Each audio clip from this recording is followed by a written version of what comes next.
मुनीर नियाज़ी साहब की लिखी हुई एक नज़म मलिक रिजवान MRK की जानिब से। हमेशा देर कर देता हूँ मैं, हर काम करना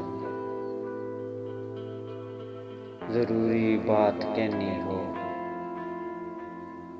कोई वादा निभाना हो,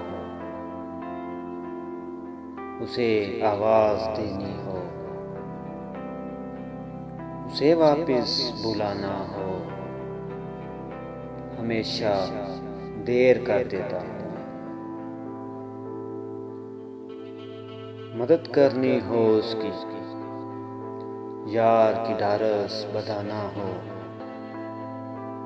बहुत देरीना रस्तों पर किसी से मिलने जाना हो, हमेशा देर कर देता हूँ।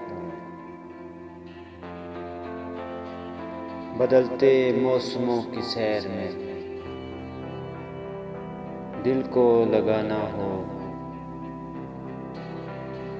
किसी को याद रखना हो,